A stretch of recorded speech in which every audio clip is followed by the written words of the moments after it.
श्री रामकृष्ण लीला प्रसंग गुरु भाव उत्तरार्ध सप्तम अध्याय पहला भाग। भक्तों के साथ श्री रामकृष्ण देव सन 1885 की पुनर्यात्रा तथा गोपाल की माँ की अवशिष्ट बातें। जय ठाकुर, जय माँ। ओम शिव शिव शिव। अनन्याश्चिन्तयन्तो माम ये जना पर्युपासते तेषां नित्याभियुक्त्यानां योगक्षेमं वहाम्यहम्। बलराम बोस के घर पर पुनर्यात्रा के उपलक्ष्य में उत्सव। कामारहाटी की ब्राह्मणी को गोपाल रूपी श्री भगवान के दर्शन प्राप्त होने के कुछ दिन बाद रथ यात्रा के अवसर पर बाग बाजार स्थित बलराम के घर पर श्री रामकृष्ण देव का शुभागमन हुआ। भक्तों की भीड़ लगी थी। बलराम बाबू आनंदोन्मत्त हो सबकी समुचित आदर अभ्यर्थना कर रहे थे। बोस महोदय वंश परंपरा से पुश्तैनी भक्त थे। उनकी भक्ति केवल एक जन्म की ही नहीं थी, उनके साथ उनके परिवार वर्ग के प्रति श्री रामकृष्ण देव की कृपा भी असीम थी। श्री रामकृष्ण देव की चैतन्य महाप्रभु का संकीर्तन देखने की इच्छा तथा उसका दर्शन। उक्त संकीर्तन मंडली में बलराम बोस का उन्हें दर्शन प्राप्त होना। श्री रामकृष्ण देव के श्री मुख से हमने सुना है कि किसी समय संकीर्तन करते हुए श्री चैतन्य देव को नगर प्रदक्षिणा का दर्शन करने की श्री रामकृष्ण देव की अभिलाषा हुई थी। उस समय भावावेश में उन्हें वह दर्शन प्राप्त हुआ था। वह एक अद्भुत घटना थी। असीम जनता तथा हरि नाम में उद्दाम उन्मत्तता दृष्टिगोचर हो रही थी और उस उन्मत्त तरंग में निमज्जित सभी के भीतर प्रेमोन्मत्त श्री गौरांग देव का उन्मादक आकर्षण दिखाई दे रहा था। अपार जन समुदाय धीरे धीरे दक्षिणेश्वर के बगीचे में अवस्थित पंचवटी की ओर से श्री रामकृष्ण देव के कमरे के सामने होकर आगे बढ़ रहा था।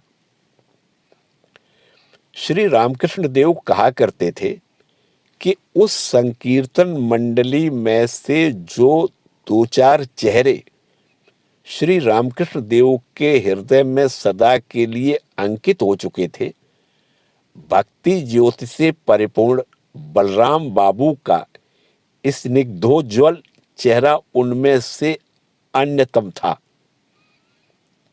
बलराम बाबू जिस दिन सर्वप्रथम श्री रामकृष्ण देव के दर्शन के लिए दक्षिणेश्वर काली मंदिर में उपस्थित हुए थे, उस दिन उनको देखते ही श्री रामकृष्ण देव पहचान गए कि यह वही व्यक्ति है। विभिन्न स्थानों में बलराम बाबू की देव सेवा तथा उनके शुद्ध अन्न की बातें। बोस महोदय की कोठार में उड़ीसा के अंतर्गत जमींदारी है तथा श्री श्याम चांद विग्रह की सेवा है। श्री वृंदावन में भी कुंज तथा श्री श्याम सुंदर की सेवा है एवं कलकत्ते के मकान पर भी श्री जगन्नाथ देव का विग्रह तथा सेवा आदि है। श्री रामकृष्ण देव कहा करते थे, बलराम का अन्न शुद्ध है। वंश परंपरा से उसके यहाँ देव सेवा तथा अतिथि साधुओं की सेवा होती चली आ रही है। उसके पिता सब कुछ त्याग कर वृंदावन में बैठकर हरि नाम कर रहे हैं। उनका अन्न मैं खूब खा सकता हूं। मुंह में देते ही मानो अपने आप भीतर चला जाता है। वास्तव में श्री रामकृष्ण देव के इतने भक्तों में से बलराम बाबू का अन्न ही अत्यंत प्रीति के साथ उन्हें ग्रहण करते हुए हमने देखा है।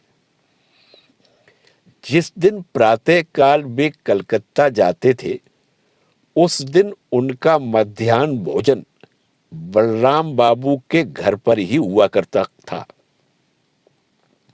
ब्राह्मण भक्तों के अतिरिक्त दूसरे किसी के घर पर उन्होंने कभी अन्न ग्रहण किया था या नहीं, इसमें संदेह है।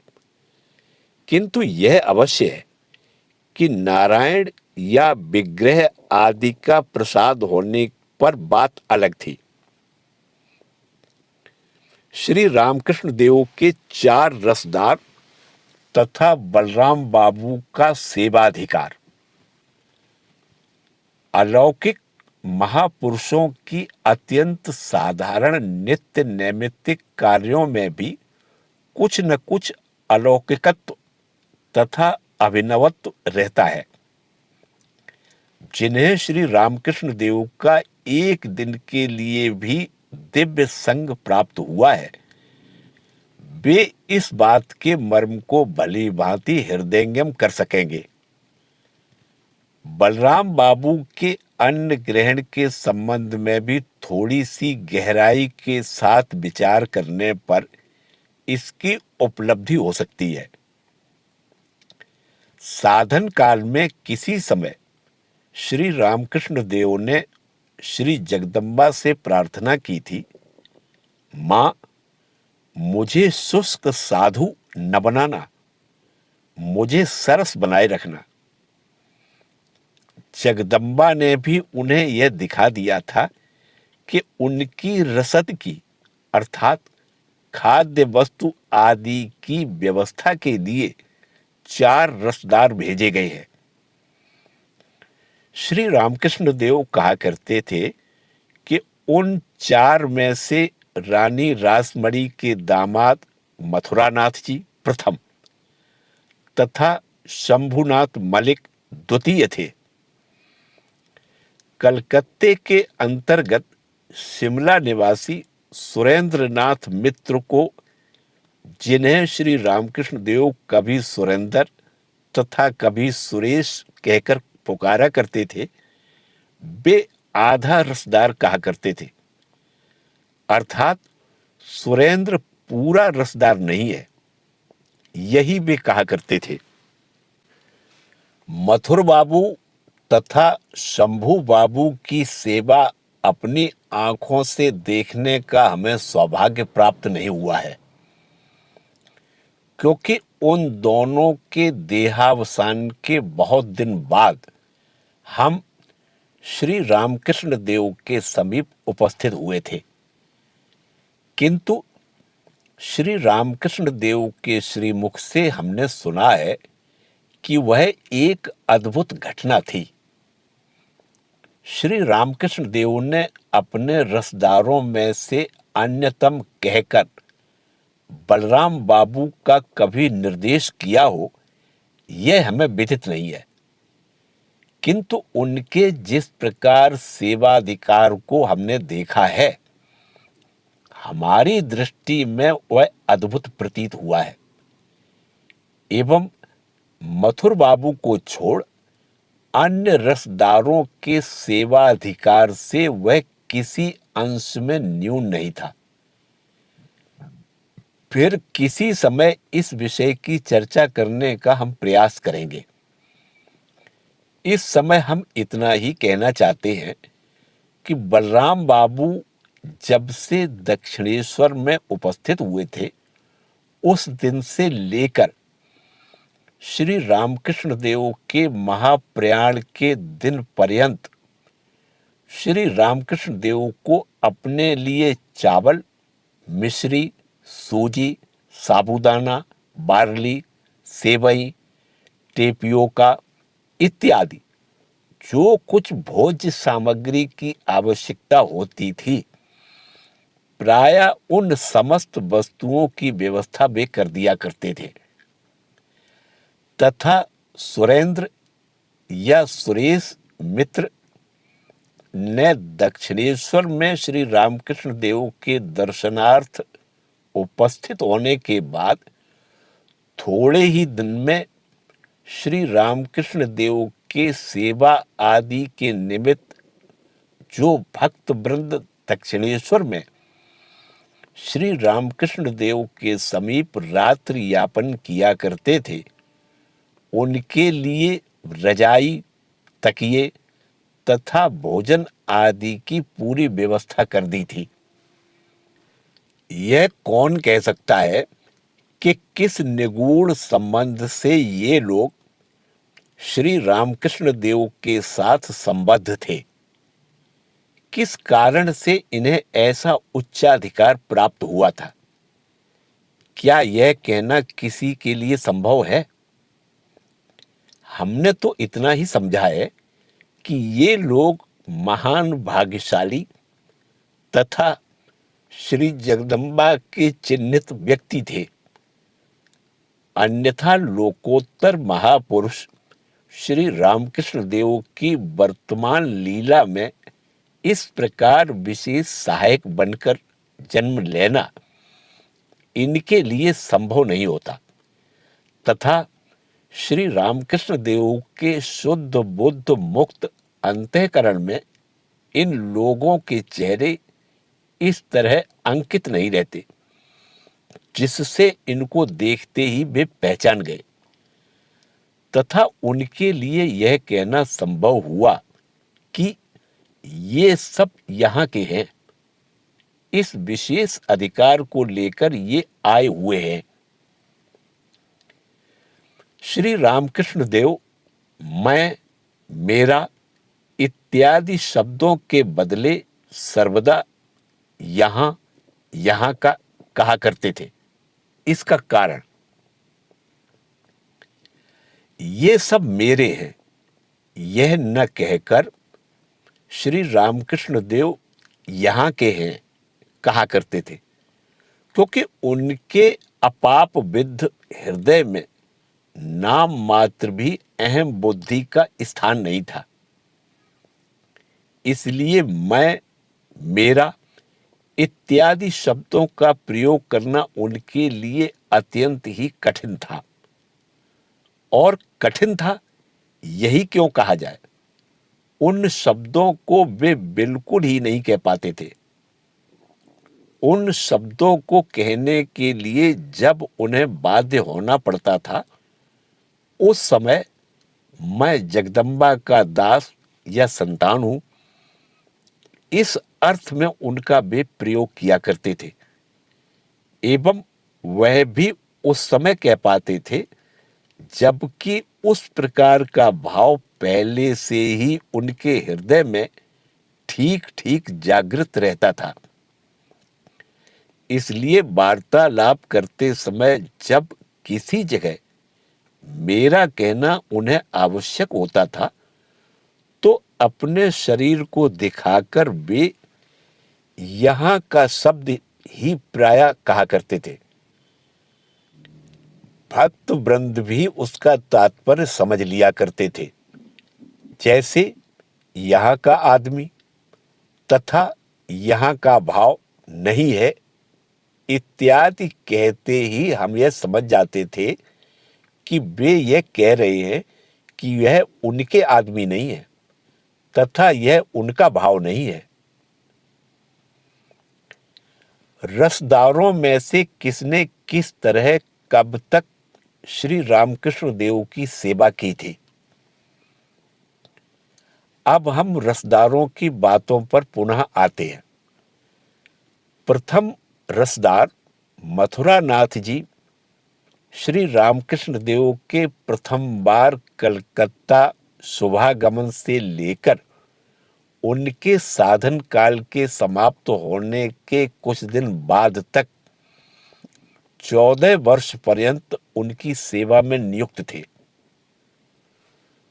दूसरे 1.5 व्यक्तियों में एक व्यक्ति शंभुनाथ मलिक मथुर बाबू के देहावसान के कुछ दिन बाद से लेकर केशव बाबू प्रमुख कलकत्ते के भक्त वृंद जिस समय श्री रामकृष्ण देव के समीप उपस्थित हुए थे उससे कुछ दिन पूर्व पर्यंत जीवित थे तथा उस समय उन्होंने श्री रामकृष्ण देव की सेवा की थी एवं आधे रसदार सुरेंद्रनाथ मित्र श्री रामकृष्ण देव के महाप्रयाण के 6-7 वर्ष पहले से लेकर उसके बाद 4-5 वर्ष तक जीवित रहकर उनकी तथा उनके सन्यासी भक्तों की सेवा तथा देखभाल में नियुक्त थे। सन 1886 ईस्वी के आश्विन मास में बराहनगर के मुंशी बाबू के पुराने टूटे हुए जीर्ण मकान में प्रतिष्ठित बराहनगर मठ, जो इस समय बेलूड़ मठ में परिणत हो चुका है, इन्हीं सुरेंद्रनाथ के आग्रह तथा व्यय से प्रतिष्ठित हुआ था। पूर्वोक्त हिसाब के अनुसार 4 में से अब 1.5 रसदार बाकी रहे। वे कहाँ हैं? हम जिनकी चर्चा कर रहे हैं वे बलराम बोस तथा जिन अमेरिका निवासिनी महिला श्रीमती सारा सी बुल ने स्वामी विवेकानंद जी को बेलूड़ मठ की स्थापना में विशेष सहायता की है, क्या वे ही 1.5 रसदार हैं? श्री रामकृष्ण देव तथा स्वामी विवेकानंद जी के न होने से अब इस बात की मीमांसा कैसे हो सकती है? बलराम के परिवार के सभी लोग एक सुर में बंधे हुए हैं। दक्षिणेश्वर में उपस्थित होने के बाद से ही बलराम बाबू प्रतिवर्ष रथोत्सव के अवसर पर श्री रामकृष्ण देव को अपने घर पर ले जाया करते थे। बाग बाजार स्थित रामकांत बोस स्ट्रीट में उनका निवास स्थान है। कटक के प्रसिद्ध वकील उनके भाई राय बहादुर हरिवल्लभ बोस महोदय का वह मकान है। बलराम बाबू अपने भाई के घर पर ही रहा करते थे। उस मकान का नंबर 57 है।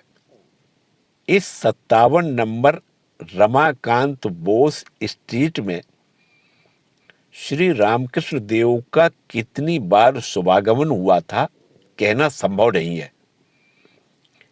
कितने ही व्यक्ति वहां पर श्री रामकृष्ण देव के दर्शन प्राप्त कर धन्य हुए थे, इसका पता लगाना किसके लिए संभव है। श्री रामकृष्ण देव कभी कभी परिहास करते हुए दक्षिणेश्वर के काली मंदिर को मां काली का किला कहा करते थे।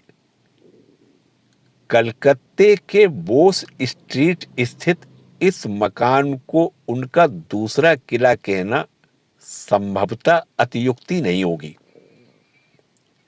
श्री रामकृष्ण देव कहा करते थे, बलराम के परिवार के सभी लोग एक सुर में बंधे हुए हैं।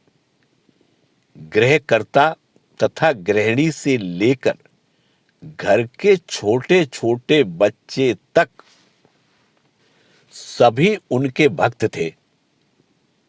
भगवान का नाम ग्रहण किए बिना कोई जल तक नहीं पीते थे तथा पूजा पाठ, साधु सेवा, सद विषयों में दान इत्यादि में सभी का समान अनुराग था। बहुत से परिवारों में प्रायः यह देखा जाता है कि घर में यदि दो एक व्यक्ति धार्मिक हों तो शेष लोग कुछ और ही प्रकार के अर्थात विजातीय आचार संपन्न होते हैं। किंतु इस परिवार में यह बात नहीं थी। सभी की भावना एक सी थी। पृथ्वी में निस्वार्थ धर्मानुरागी परिवार संभवतः बहुत ही कम देखने को मिलते हैं। इसके अतिरिक्त परिवार के सभी लोगों का इस तरह एक ही विषय में अनुराग रहना तथा परस्पर उस विषय में सहायता प्रदान करना, यह भी कदाचित ही देखने को मिलता है। अतः इस परिवार के लिए श्री रामकृष्ण देव का दूसरा किला स्वरूप बनना तथा वहां उपस्थित होकर श्री रामकृष्ण देव को विशेष आनंद अनुभव होना कोई विचित्र बात नहीं थी।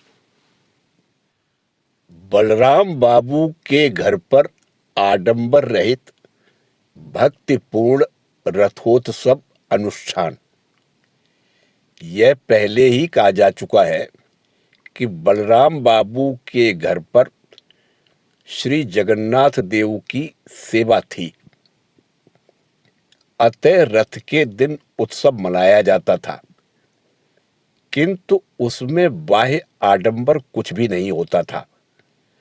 सब कुछ भक्तिपूर्ण अनुष्ठान के रूप में संपन्न होता था। मकान को सुसज्जित करना, बाजे इत्यादि की व्यवस्था, निरर्थक भीड़, कोलाहल, दौड़ धूप आदि का कोई प्रश्न ही नहीं था। बाहर के दुमंजिले के चौकोर बरामदे पर एक छोटा सा रथ खींचा जाता था। एक कीर्तन मंडली बुलाई जाती थी। रथ के साथ उस मंडली का कीर्तन होता था एवं श्री रामकृष्ण देव तथा उनके भक्त वृंद उस कीर्तन में सम्मिलित होते थे। किंतु यह कितना अपूर्व आनंद था!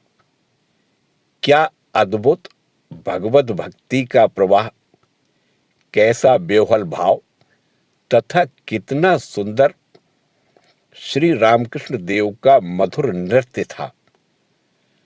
अन्यत्र इनका मिलना संभव ही कहाँ था। सात्विक परिवार की विशुद्ध भक्ति से प्रसन्न हो साक्षात श्री जगन्नाथ देव, श्री विग्रह तथा श्री रामकृष्ण देव के शरीर में आविर्भूत होते थे। इस प्रकार का अपूर्व दर्शन और कहाँ संभव था। भक्तों का तो कहना ही क्या, इस विशुद्ध प्रेम स्रोत में निमज्जित होकर पाखंडी का हृदय भी द्रवीभूत होकर अश्रु रूप से प्रवाहित होने लगता था। इस प्रकार कुछ देर तक कीर्तन होने के बाद श्री जगन्नाथ देव का भोग लगता था तथा श्री रामकृष्ण देव के भोजन के उपरांत भक्त वृंद प्रसाद ग्रहण किया करते थे। तदंतर रात्रि अधिक होने पर वह आनंद मेला समाप्त होता था एवं दो चार भक्तों के अतिरिक्त सब लोग अपने अपने घर लौट जाते थे। अपने जीवन में केवल एक बार लेखक को इस आनंद संभोग का सौभाग्य प्राप्त हुआ था। उस बार श्री रामकृष्ण देव के कथनानुसार गोपाल की मां को भी वहां बुलवाया गया था। यहाँ पर सन 1885 ईस्वी की पुनर्यात्रा की ही हम चर्चा कर रहे हैं। श्री रामकृष्ण देव इस उपलक्ष्य में बलराम बाबू के घर पर उपस्थित हो 2 दिन वहां रहकर तीसरे दिन प्रातःकाल 8-9 बजे नाव द्वारा दक्षिणेश्वर लौटे थे। उस बार श्री रामकृष्ण देव प्रातःकाल ही बलराम बाबू के घर पर आए हुए थे। बाहर कुछ देर बैठने के बाद भीतर जलपान करने के लिए उन्हें बुलाया गया। बाहर अनेक पुरुष भक्त एकत्रित हुए थे।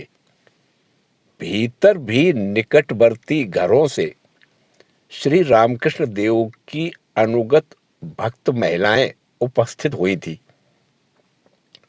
उनमें से अधिकांश ही बलराम बाबू की परिचित तथा आत्मीय थी एवं उनके घर पर जब कभी श्री रामकृष्ण देव उपस्थित होते थे अथवा वे स्वयं जिस समय श्री रामकृष्ण देव के दर्शनार्थ दक्षिणेश्वर जाते थे उस समय समाचार भेजकर वे उन्हें अपने घर पर बुलवा लिया करते थे अथवा बुलाकर अपने साथ दक्षिणेश्वर ले जाया करते थे। भाविनी ब्राह्मणी, असीम की माँ, गुण की माँ तथा उनकी माताजी, इस तरह किसी की माँ, किसी की बुआ, किसी की ननद, किसी की पड़ोसन इत्यादि अनेक भक्तमती महिलाओं का उस दिन समागम हुआ था। भक्त महिलाओं के साथ श्री रामकृष्ण देव का अपूर्व संबंध। उन सती साध्वी भक्तमती महिलाओं के साथ काम गंध रहित श्री रामकृष्ण देव का कैसा अपूर्व मधुर संबंध था, यह कहकर समझाना संभव नहीं है। उनमें से अधिकांश महिलाएं उस समय ही श्री रामकृष्ण देव को अपना साक्षात इष्ट देव माना करती थी। उनके संबंध में सभी के भीतर उस प्रकार का विश्वास था तथा किसी किसी भाग्यवती महिला ने गोपाल की मां की तरह दर्शनादि प्राप्त कर भी उसे साक्षात अनुभव किया था। अतः श्री रामकृष्ण देव को वे अपने से भी अधिक अपना समझा करती थी तथा श्री रामकृष्ण देव से उनको किसी प्रकार का भय या संकोच अनुभव नहीं होता था। घर पर जब कभी वे अच्छी खाद्य सामग्री बनाती थी तो अपने पति पुत्रों को यह वस्तु पहले न देकर श्री रामकृष्ण देव के निमित्त पहले भेज दिया करती थी अथवा स्वयं ले जाती थी।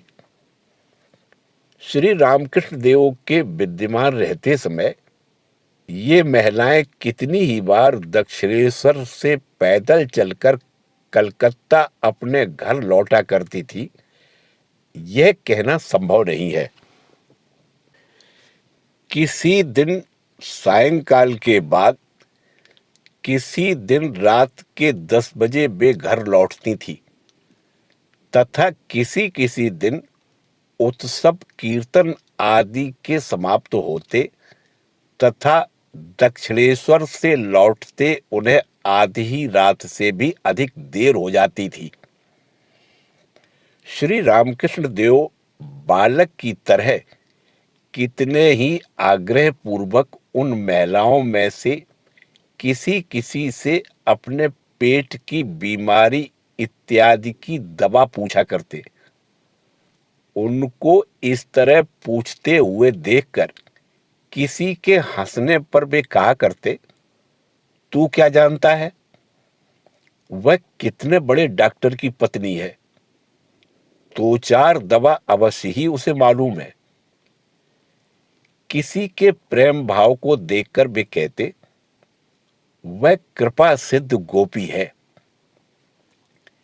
किसी की स्वादिष्ट रसोई ग्रहण कर कहा करते थे, वह बैकुंठ की रसोइया है। सुक्तो एक प्रकार की बंगाली तरकारी बनाने में सिद्धहस्त है, इत्यादि। भक्त महिलाओं से श्री रामकृष्ण देव का गोपाल की मां के दर्शन आदि की बातें कहना तथा उनको बुलवाना। जलपान करते हुए श्री रामकृष्ण देव उन महिलाओं से गोपाल की मां के सौभाग्य की बात कहने लगे। उन्होंने कहा, अरे कामार हाटी से वह जो ब्राह्मणी आती है, जिसका गोपाल भाव है, उससे कितने ही दर्शन प्राप्त हुए हैं। वह कहती है कि गोपाल उससे हाथ पसार कर खाने को मांगा करता है। इस प्रकार दर्शन आदि प्राप्त कर प्रेमोन्मत्त हो वह एक दिन मेरे समीप उपस्थित हुई। भोजनादि करने के पश्चात तब कहीं वह कुछ शांत हुई। उससे मैंने रहने के लिए कहा, किंतु वह रही नहीं। जाते समय भी उसकी वही स्थिति थी। आंचल धरती पर लौट रहा था, किंतु उसे इसका होश तक नहीं था। तब मैंने आंचल उठा दिया और उसके वक्ष स्थल तथा मस्तक पर हाथ फेरने लगा। उसकी भक्ति तथा विश्वास बहुत ही अधिक है। अच्छा, उसे यहां लाने के लिए किसी को भेज दो ना। बलराम बाबू के कान में यह बात पहुंचते ही उन्होंने तत्काल कामार हाटी से गोपाल की मां को लाने के लिए एक आदमी भेज दिया। गोपाल की मां के वहां उपस्थित होने के लिए पर्याप्त समय था, क्योंकि श्री रामकृष्ण देव को तो और भी 2 दिन वहां रहना था। जलपान करने के पश्चात श्री रामकृष्ण देव बाहर आकर बैठ गए तथा भक्तों के साथ विभिन्न प्रकार की चर्चाएं करने लगे। अपराह्न के समय सहसा श्री रामकृष्ण देव का गोपाल भाव में आविष्ट होना तथा उसके दूसरे ही क्षण गोपाल की मां का वहां उपस्थित होना। क्रमशः उनका मध्याह्न भोजन समाप्त हुआ। भक्तों ने भी प्रसाद ग्रहण किया। कुछ देर विश्राम करने के बाद श्री रामकृष्ण देव बाहर के हॉल में आकर विराजे तथा भक्तों के साथ नाना प्रकार की बातें होने लगी। प्रायः सायंकाल हो आया था। उस समय उन्हें भावावेश हुआ। बाल गोपाल के धातु निर्मित विग्रह को हम सभी लोगों ने देखा है। अपने दोनों घुटने तथा एक हाथ को धरती पर टेक कर घुटने चलने की मुद्रा में एक हाथ ऊपर की ओर उठाकर वह ऊपर इस तरह देखा करता है मानो किसी के मुंह की ओर सानंद सतृष्ण दृष्टि से देखता हुआ कुछ मांग रहा है। भावावेश में श्री रामकृष्ण देव के अंग प्रत्यंग की आकृति भी ठीक वैसी ही हो गई। केवल उनके नेत्र इस तरह अर्धनिमीलित बने रहे कि मानो बाहर की किसी भी वस्तु को वे देख नहीं रहे हैं।